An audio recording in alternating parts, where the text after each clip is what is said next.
life update. I got a job. I have this nasty scar on my leg that I cannot explain. I wore this outfit yesterday and I slept in it. What's up, guys? It's Kita, as you know. Welcome back to my channel. If you are new to my channel, hi, I'm Kita. I am a mess. Okay guys, so I did a little poll on my Instagram asking if you guys wanted to hear about my depression, anxiety, and drug abuse experience. Or story, whatever you want to call it.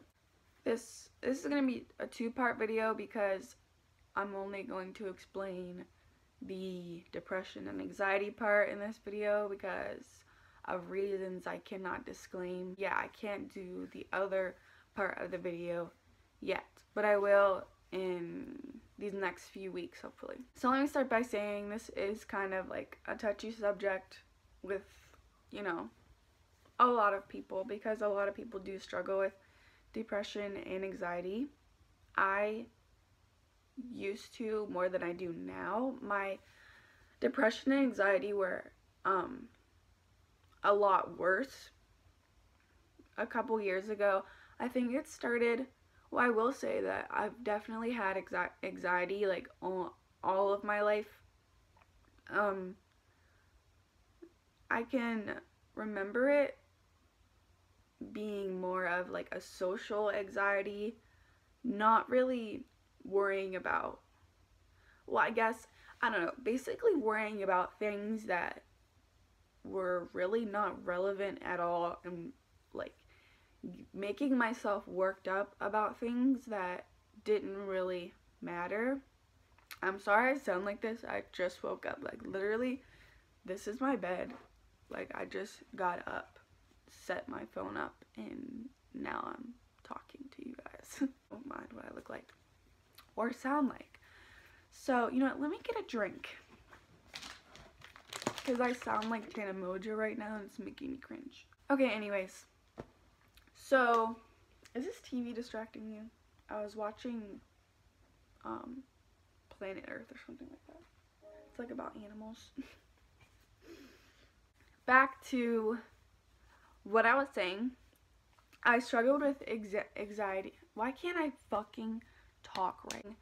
I have struggled with anxiety basically my whole life when it comes to being around people or even around friends. I was always very socially awkward, I guess. For an example, being around a lot of people would make me feel very uncomfortable, but not to the point where I would feel like, oh my god, I'm about to die. I hated talking in front of big groups of people. I hated talking in front of people, period. It was just little things that, ordering at a restaurant, I would look at the menu, find what I want immediately, because if I got asked what I wanted before I knew, I would probably just say, oh, I'm okay, I don't want anything, because it would make me so uncomfortable to try to, I don't know. So I would practice saying what I wanted to say, especially if it was like very wordy. Be like, I'd practice in my mind, say this over and over and over and over and over again to make sure when the waitress came over that I could say this clearly. But then I'm thinking, oh my god, what if there's sides? What if she asks if I want this on it? What if there's more to this dish than I'm reading? What if she asked me like follow-up questions? That stuff like doesn't bother me anymore, but that's just an example of like the little things that used to bother me when I was like younger. Another thing I would worry about a lot is, I wouldn't necessarily say like my real true friends that I've known like my whole entire life. Like I can be my 100% self when I'm around these people, but it was like friends, like, you know, like your school friends that you're friends with, but you're not like, oh my god, I can fart on your fucking leg and you wouldn't judge me, friend. if that makes any sense at all. If that's gross, I'm sorry. But so these type of people would be my friends, and they would be so nice to me, like act like my friends. Like there would be no type of suspicion that they didn't like me, secretly hated me, talked about me behind my back. But a lot of the times I would feel this way, like all the time, about certain people. And like I could never text someone and be like, hey, do you want train? Sorry if you still hear the train, but it takes a while for it to pass, so I'm just gonna keep talking over it. So like I was saying, like I would always feel like weird to ask somebody to hang out. I could never ask somebody to hang out first. It'd be like, no, I can't ask them first, because what if, first of all, they don't want to? Second of all, what if they really don't want to, but they do anyways, and like they feel like I'm forcing them, or like they feel like they have to because they feel bad for me, or like little things like that. People treated me like they loved me and like liked me so much, and like, oh my god, like Kita and blah blah, and it would make me feel good in the moment, but then like later I would think about it and I'm like, what if they're just being nice to me because they feel bad for me? Or like, what if they're just nice to me to my face, and then they go behind my back and it's like, oh my god, that bitch Kita is so fucking weird, like what the fuck is her problem? It was like small things like that that would bother me so much. And like, I'm an awkward ass person, but usually when I'm comfortable with someone, I'm like not. When I was like really small, like in preschool, I had a really bad stuttering problem. It's like my brain was moving too fast and my mouth like could not keep up with what my brain was giving out. So I had a really bad stuttering problem, and I don't stutter at all unless like I'm talking about something and I'm really excited about it, or like I'm uncomfortable when I'm talking to someone, and like it's not that I stutter, it's almost like I start to say like a completely different word, or I'll start to say a word that's in the sentence but like way farther down the line. Like I don't know, it's like my brain is not connected to my mouth. Like that's just how I talk sometimes. So I know I do that a lot, and I still do, but it used to be like a lot worse when I was younger. My anxiety is still there a little bit, just when it comes to talking to people, being around a lot of people. But through high school, especially like my senior year, I really didn't have any type of problem with that. And probably because I was doing other things that kind of canceled out that anxiety, but that's gonna be in the other video because I can't talk about that yet. I'll get like a panic attack here and there, but not nearly as bad as it used to be, like at all. So I'm grateful for that, because those really suck. When I used to get panic attacks, it was almost like, first of all, they're very embarrassing to me. I'll tell you a little side story that goes with what I'm talking about. But my grandpa had like 70th birthday party, and my family was there, and my grandma, his wife, is very outgoing, and she speaks a lot, and you know, she's comfortable talking to anyone, saying anything, you know. So at this party, okay, it's making me nervous like talking about this, because I just remember like how I felt. So at this party, my grandma was like, had this microphone, and she was explaining to my grandpa like how much he meant to her and all this stuff about him. And then she passed it on to my dad, my uncle, my mom, and then it came to my cousins, my brothers, and I'm like, oh shit, like I'm gonna have to say something in this microphone in front of like all these people who are my family. Like, this is crazy. I really don't want to do this. But, and I knew I was going to have to because I saw my cousins and my brothers doing it, and I was like, oh fuck, like, what am I gonna say? I literally, like, I love my grandpa to death. Like, he is amazing. Like, he's amazing. Right now, if I was who I am right now, then I would have been able to speak and tell him how I felt in front of these people with this microphone. But how I was then, I was terrified. And I was like, no, this can't be happening. This cannot be happening right now. So I'm like, I have to go to the bathroom. So I run into the bathroom and I'm in there like hyperventilating, like, what the fuck am I gonna say? Like, maybe I'll just stay in here until it's not my turn. And then, so I'm like bawling in the bathroom. And then, I can't remember if my mom came in. I don't remember this at all. I just remember crying, looking in the mirror like, what the fuck is wrong with you? Why can't you just fucking speak into a microphone? It's your family. But the way I was, the way I worried, the way I was like so awkward and afraid, I could not do it. So I just remember going back out and sitting back down and hoping that they were just done with it, hoping that I stayed in there long enough to where they just like didn't remember that I didn't say anything or something like that. So then I thought I was cool, I thought I was, and my grandma says, in the mic, Keita ran to the bathroom, she don't want to say nothing. Immediately, I start bawling. I'm like,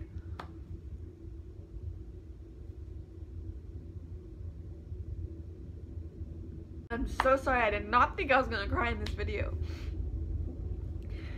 But I know that seems so small to someone who doesn't know what the fuck is wrong with me. Okay, like I was saying, I know that seems so small to someone who doesn't know what anxiety feels like and who doesn't realize how terrifying that is to someone who struggles with social anxiety. But so I immediately start bawling and I'm like, did you really just say that into the microphone in front of my family? So I am crying at the table and she redirects the attention away from me because I'm obviously crying. So the party's over and, or no, I really can't remember if I just got up again and wanted to leave, or because I remember us leaving and I was like still crying and my mom was like hugging me and my family was like passing by, like, and I could just remember being like, oh my god, they probably think I'm the most dramatic little bitch in the fucking world. Like, I wasn't even worried about what I was afraid of anymore.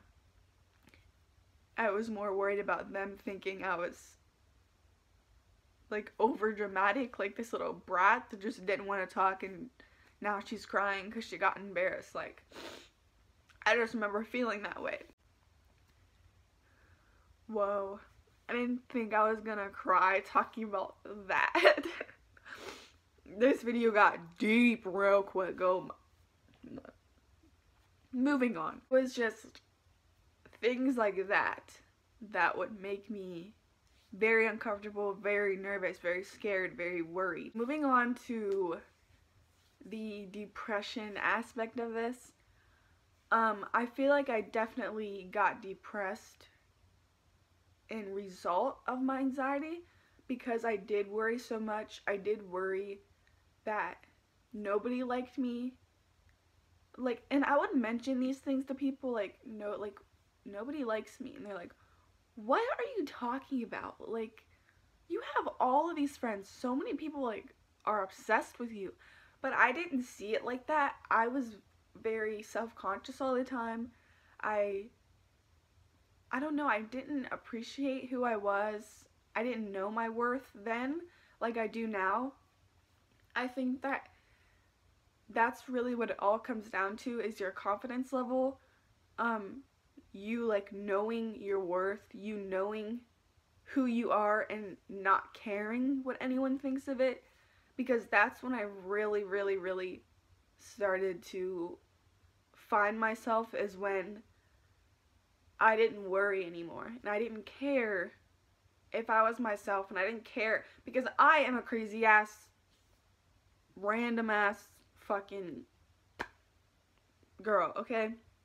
So in front of my friends I act crazy and not like crazy like, oh my god, like crazy as in like I actually have a personality and people like it. And so, and some people will probably watch this who I've only been quiet around. It's gonna be like, wait, she has a personality? So like, some people experience my silliness and personality and some people don't.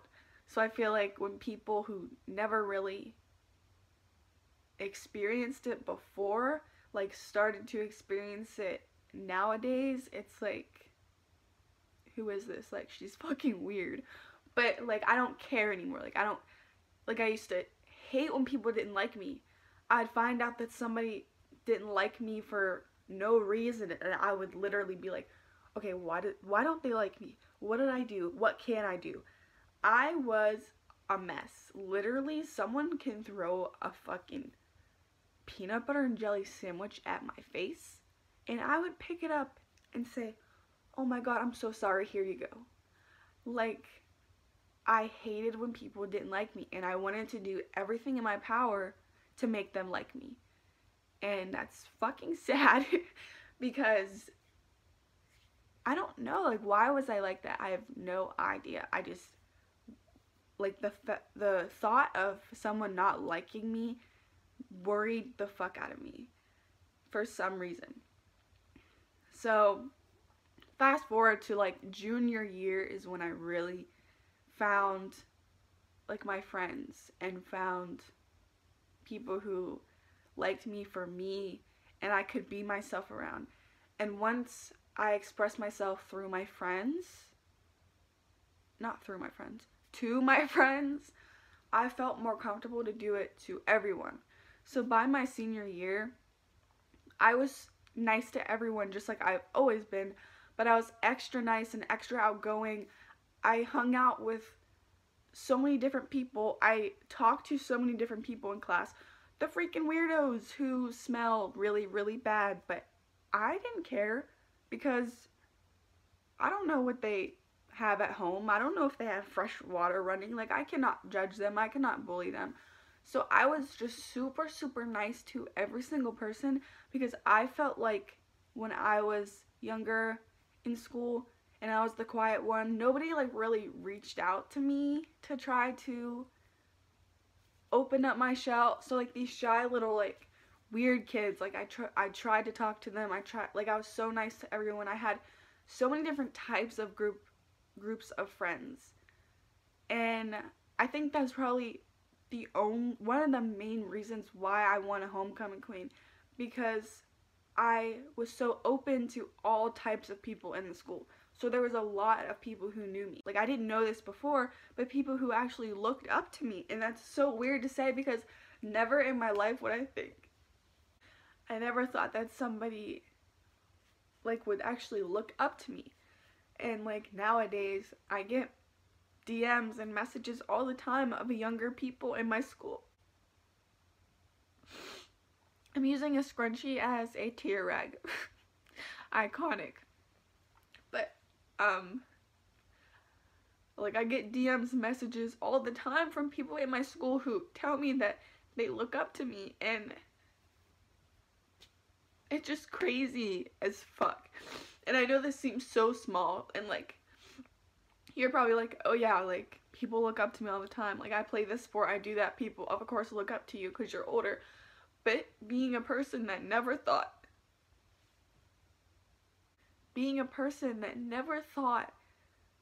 that people even looked my way, I never thought that people even noticed I was there. Like I was saying, I never thought that people would actually look up to me. And so now that I know that they do and they did then, like, I appreciate it a lot, and it makes me feel good about myself. This video is like so all over the place. Like, I did not plan what I was gonna say or how I was gonna say it, so this is kind of like out of order. But when it comes to the depression part, like I was saying before, how it kind of is the result of my anxiety. Well, was the result of my anxiety. It was around like 10th grade when it got really, really, really bad. And I hated going to school. Always felt like I didn't fit into any category. And I've always felt that in like all of my years in high school. I've always felt that, because when I was in 8th grade, I hung out with the black girls. Even though they said I was too white, I still hung out with the black girls. I'm half black. Oh, I might as well, because I can't fit in with the white girls, because to them I'm too ghetto. It's just like little things like that where you can't put yourself in a category. You have to just be in your own category. And I didn't realize that until about my junior year. And people, of course, are going to look at you, not know you, and try to put you in a category. But I never put myself in a category. And I was always just friends with everyone and put myself in my own category, focused on who I was. Because I feel like when you try to fit in somewhere or try to be someone you're not, it just doesn't end well. So, like in 10th grade, I was probably like my lowest of lows. Like, I had just gotten out of a relationship that was not so hot. And that's really what started it, I think. Not the anxiety, but the depression, I feel like. And I hated going to school. I hated talking to people. I hated doing everything. I sat in my room 24/7. I was always angry, but I didn't have a reason to be angry. It's like when you feel that way, it's like, of course I want to be this great person and do this and finish school and go to college and have a career. But I don't feel like it. Like, I don't want to. Like, of course I'll do it if it took no effort, but it takes effort, and I don't want to do it. I don't feel motivated to. I don't feel like I just don't want to. And that's how you feel when you're depressed and you feel like you don't really have anything to live for. You don't have any goals for yourself. You don't care what happens to your life. And that's really when I just didn't want to be alive anymore. It's like, why am I even here if I'm just gonna be sad and hate my life? So I did something very, very stupid that put me in the hospital for a couple of days. So I was admitted to the hospital. I'd say that wasn't the best experience, but it was a good experience for me, because I got to see other kids in there who have it way worse than me. They had it way worse than me, and that made me feel like shit. That I had a loving family, I had like a house to live in, food to eat, clothes on my body. I got to go to school. I had a phone, like all of these things that I had that some of these kids didn't. I remember a kid named Daniel in there, and of course he had problems, but he wasn't suicidal. He was abused by his father, didn't have a mom, hated being home because of his father. So he would over and over and over again try to hurt himself say he's gonna kill himself just so he can live in the hospital. Basically he lived there. As soon as he got out, the doctor said, okay, like, you're fine, you can leave. He'd do something else to get him admitted again, because that was like his escape. And I'm in there like, are you kidding me? Like, I'm in here with all of these luxuries. My father doesn't beat me, and I'm here because I was trying to be selfish, you know? And I'm not saying at all that, like, feeling suicidal is selfish, because I've been in that position, and I know that, of course, you're not trying to be selfish. You just don't want to feel that way anymore, you know? But I just looked at it very, very differently when I saw all the kids that had it way worse than me. And after that, I got out. I was a lot better. I finished school at something called Pathfinders. It was like school, but it was also like counseling. So basically you did like 2 hours of your schoolwork, and then the rest of the day was like a group meeting, like a group counseling, and then we would like do like little activity bullshits and stuff like that. And that really, really helped me a lot, because I was around other people who I made friends with. I actually made a friend named Molly there, and to this day I still care for her. I still love her, because it's like I had a friend in there who shared the same type of emotions as I did. Depression was the result of my anxiety. And so after I kind of took control of my anxiety, I didn't really feel depressed anymore.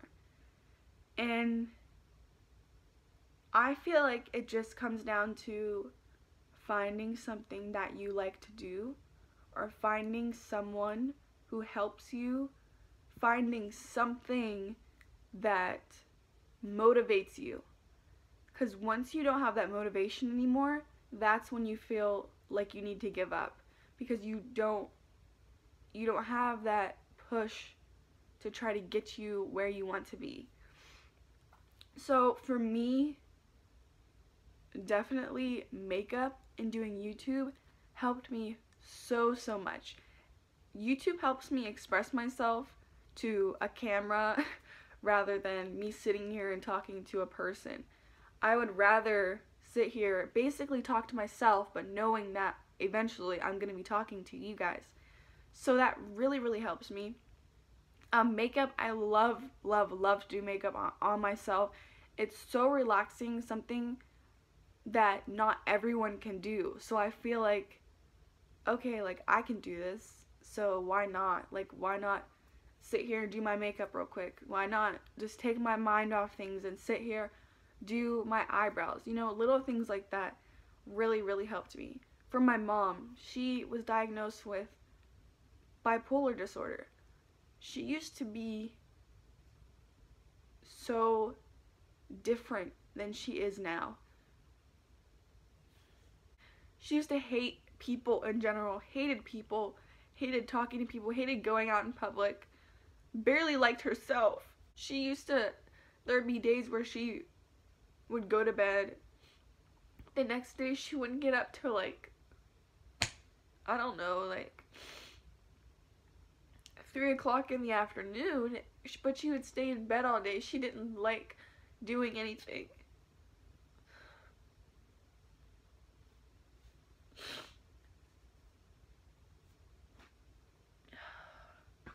She was always stressed out and worried about something and so negative all the time. She used to be on medicine for her bipolar disorder, and I feel like that definitely made it worse. She was definitely not really herself, and I feel like those type of medicines do more of like numbing instead of actually helping.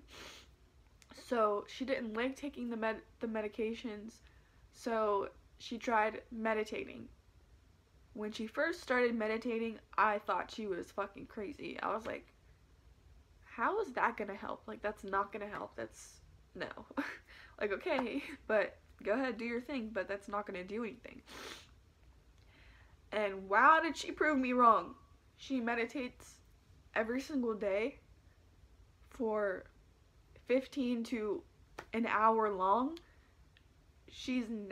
I've never seen her so happy and positive. She texts me every single day or tells me something every single day, like something she's excited about and something she sends me funny videos on Facebook all the time. She's so happy with herself now. She's so much more confident in herself. And it's crazy because she used to be the complete opposite. And meditating, she doesn't take meds anymore. All she does is meditate. And that is so crazy to me that is something that helps her. Because it's something she likes to do and it's something she knows that helps her. So I just feel like it's your responsibility to find something in yourself that makes you happy and makes you motivated. So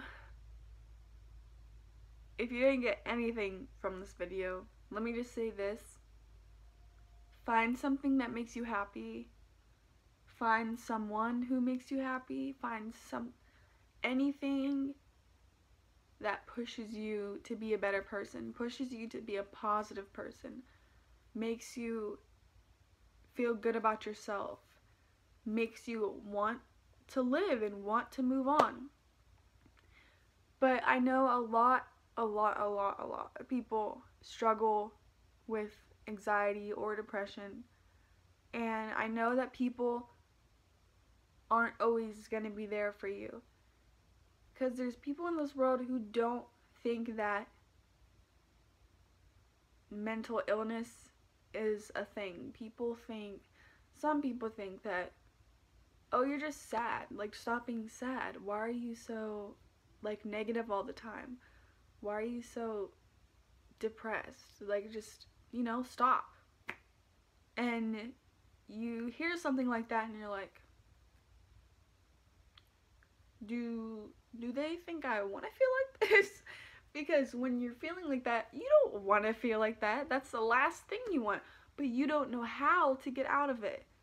And people need to realize that it's not something that you choose. It's not something that you choose to feel. And that's really crazy to me that people actually think like that.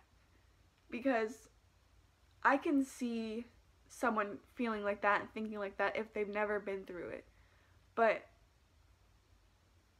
I mean, people don't know how to deal with it as good as other people.